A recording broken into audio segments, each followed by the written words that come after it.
Hey there, Libby. Hope you're having a great day today. And sorry you got stuck at your meeting. It's your video lesson. So you hear one big thing I'll talk about.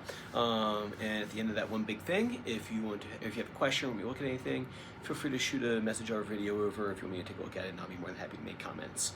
Let's get to it. So I couldn't talk about the Arctic Monkey song just because I would need to see you play it to kind of see how things are looking with that. So if you do want to send it over, I'll be more than happy to take a look, or you can wait till next week too if you want to. But I'll check that next time just to keep that project going. What I want to talk about today is kind of is the next step in what we talked about last week when we did the long form, and we talked about targeting notes, like how we want to aim for certain notes when we're soloing. So if you're doing a sequence pattern over top of like E minor or something, or you're asking E blues, we want to make sure we're aiming for those notes there. And it makes your solo sound more complete, or it has an intention behind it rather than just what I call guitar center guitar playing, which is like that. Are those the right notes? Absolutely, those are all the right notes, but they're not played with any sort of rhythm, and nor are they played with any sort of musical direction. That's what we're trying to create, is the direction of like your solo line. So last time we did the sequences, and I believe we used the rhythm guide. If not, I'll make sure to do that next time. So we have the sequences, right? So we have the C coming here.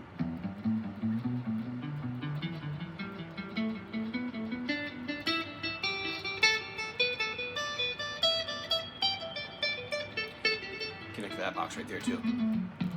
Right? So let's just pick a spot to start off with. We're going to talk about string bends. This falls under a category of what I call musical effects.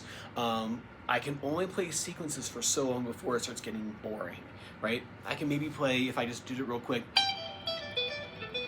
and by this point you can already figure out what I'm doing. So going any further than that is like, okay, I think that's predictable. What we do is we play a sequence pattern, say 1, 2, 3, 1, 2, 3, 1, 2, 3.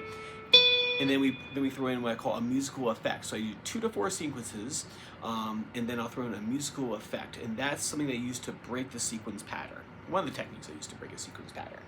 And musical effects could be anything from I'll just go through a bunch of them. We haven't talked about these yet, but I was going to demonstrate a bunch of that just to give you an idea of what they are. Is a slide, right?